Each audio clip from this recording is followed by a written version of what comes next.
Hello guys. So today I'm actually going to go over a couple of different things as far as like when we cover some of the design aspects. It's like you're designing a site to do something. Well, today I'm actually going to show you kind of like the behind the scenes stuff and kind of like start with showing you a little bit about what HTML is. And so you get an idea of what actually goes on in the background of some of these sites. So I have Delta's site open and it looks great. I mean, it's basically you can scroll through it, see all the pictures and stuff like this, all set up by modules. Looks great. But in the background of it is maybe a little bit different. So I have actually exposed some of the background elements, and you can do that too. It's like I just right click and where it says view page source, you can kind of see what goes on in the background. So you can see right now, it's like I have this list of code here that actually is all the code that runs the site. All right, so you're seeing here that we are set up in all this different lines of stuff, which may go ahead and kind of confuse you. But I'm going to kind of show you how it breaks down in such a way. It is rather simple. It's not anything really super complex. All right, it just looks complex. It's just if you know what you're doing, it breaks down into simplest forms. Okay, so that seems like a lot of code to kind of go through. So what I have open is actually Dreamweaver. Dreamweaver is Adobe's version of a web editor. I'm not going to go through a whole lot of what Dreamweaver is because it's just basically, I barely even use it for what I do. A lot of things that I do are online using content management systems or pre-built web development tools. All right, so I'm in Dreamweaver. So what I'm going to do is I'm going to hit Create New. And I'm just going to make sure it's chose to HTML, which stands for Hypertext Markup Language. And when it brings up, it does bring up very similar to what I had shown you in the document that I had for Delta's site. All right, so it does break down as to, in this line, which basically means what kind of code is it? All right, what kind of document is this, I should say. So when a browser kind of reads it, looks at it as HTML. All right. It is also surrounded by tags. Tags are set up to go start with the first tag and then close with an end tag. Anything in between those is what is affected by that tag. So this starts with HTML and it ends with HTML. It also has what's called a head. Head is where this particular area has code in it that is hidden in the background, tells browsers what to do with certain things, load certain scripts, stuff like that. So head is there. It's like basically in the head portion of the document. Well, it ends with a head tag. It also has this character set, which we don't really deal too much with. It's just nice to know that we're referencing a certain character set when we're referencing HTML. All right, we also have what is called a page title. Page title actually is, again, in the head tag, which refers, again, to the top portion. Right up here, at the very top in the tab, it says Delta College, University Center, Michigan, Delta College. All right, that is what it's called as a page title. If I go to another page, for instance, it'll come up as index.delta College. All right, a lot of times it may come up with referencing certain things. Like if I go to academic calendar, you'll see that the page title has changed to academic calendar Delta College. All right, so that's what the title refers to. All right, we also start with another body tag. Body starts out here as anything that is seen on a site falls within the body tag. All right, so there are other sections, but I just basically want to show you what actually happens when you write in code. So if I go to here and where I set split, it's going to show me a white bar, which is the same as if I hit design, which means there's nothing there. If I were to go to design and just start typing, let's say I type in, this is an example of a body paragraph. All right. If I type in that in this particular area, you'll see in my code, we go to split, you'll see that what's written in here is this. This is an example of a body tag paragraph.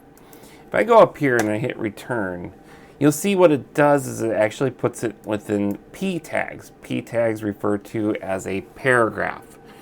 A paragraph here. So if I were to type in this, don't worry about what the and symbol NBSP semicolon is. That just refers to as the space. And I'll type in, this is a second paragraph. If I click up here, you'll see that it shows up. Right? So I've got two paragraphs going on here. That's what the P tag refers to.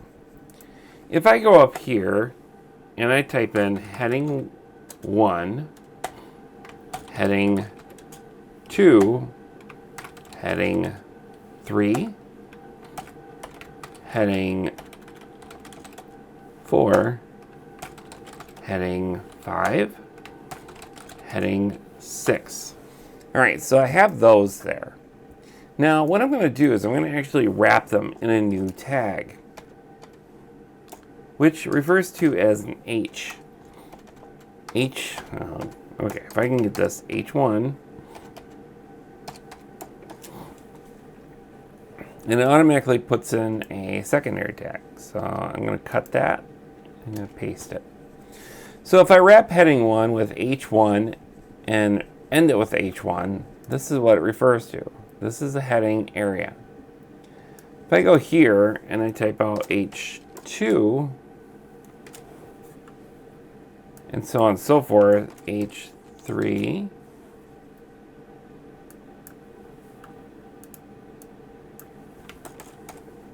H4, H5, H6. All right, I'm going to end those so they just pop up. When you type in a tag, they just automatically wrap. So I'm going to put these at the very end.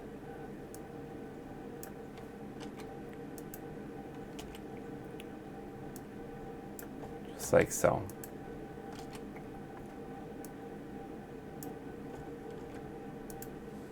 All right, so this is what it actually shows up. It never shows up as a preview in that window just yet until you actually go clicking on it.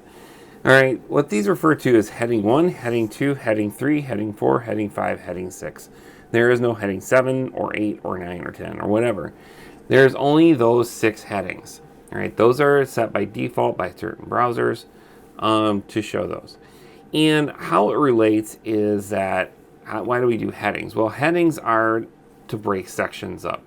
Headings are also important for search engine optimization. So it's like heading 1 becomes an important element when it comes to search engines. And heading 2 becomes a secondary, and heading 3 is third and fourth and fifth, sixth. All right, so when you say the word heading here, it basically tells you that it's set up as a heading for your particular page. And that's important to know for SEO purposes. All right. Other examples of some like content is if I were to wrap, let's say, body in what is called strong.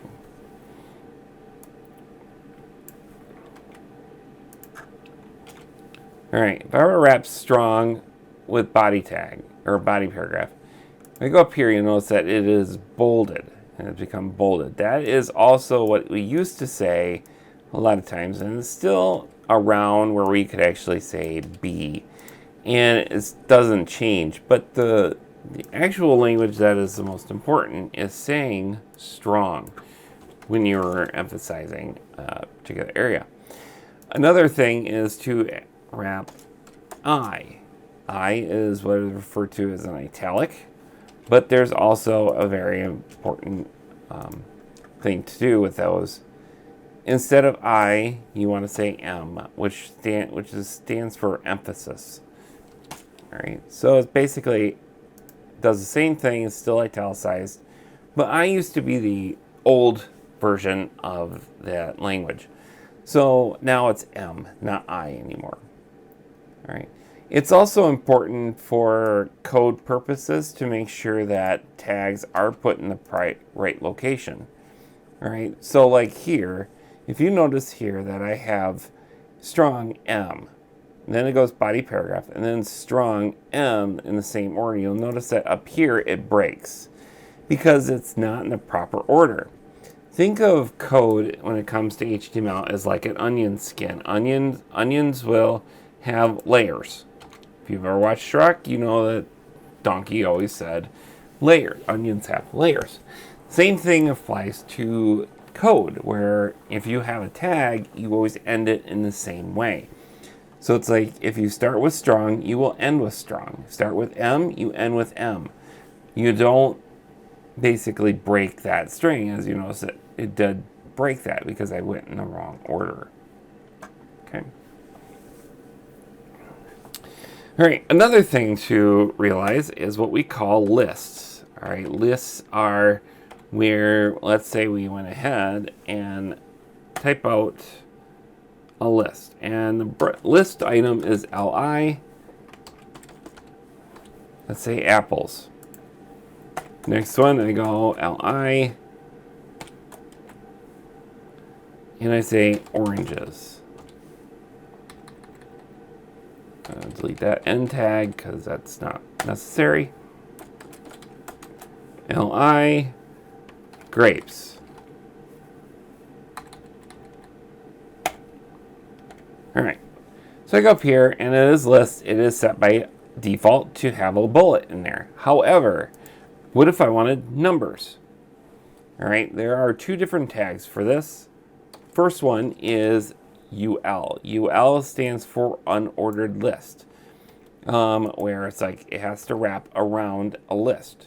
So you see it starts with a UL and it ends with a UL, but each item is wrapped with an LI. So it's orange, apples, oranges, grapes. If I go up here, you'll notice that it indented a little bit because now it is what we refer to as an unordered list. Now, if I change the U to an O, it'll change to an ordered list, which is 1, 2, 3. All right. Now, if I were to say I wanted apples, but then I wanted to also have what is called Gala, Mrs. Smith,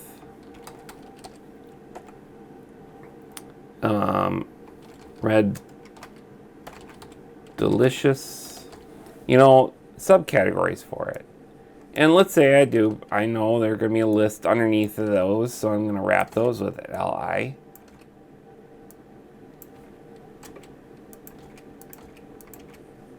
All right. So I have that, and I go up here, and they just get added to the list. There's no separation. There's no indent. All right. Instead, what I need to do is I need to refer to this. This is where it kind of gets confusing. Gala, Mrs. Smith, and Red Delicious belong under the apples category. So those three should be indented. The trick to it is you need to break it before that first LI because it's all one category. So I have to start a new list. And this time I'm going to do a UL for it. And I'm going to bring this to the very end of this one. Because this is, again, it gets confusing here. All right, LI starts this particular section. And it should end that particular section because this list is falling within the same list item. All right, so I'm going to start with a UL and with a UL, and then each item has an LI. So if I go up here, you'll notice that it is indented, and it becomes its own list as a part of the category. That is where it's important. If I were to end this with an LI,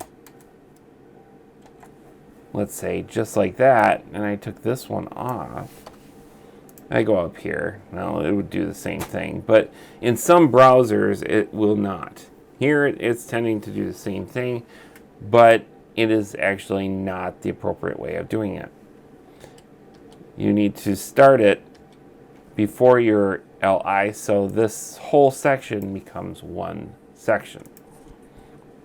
All right. So I'm going to actually quit right there. I'll show you some more things as we progress within HTML. This is a lot to kind of like take in, but I encourage you play around with it, get used to it, figure out what you need to do with it, and then I will see you at the next one.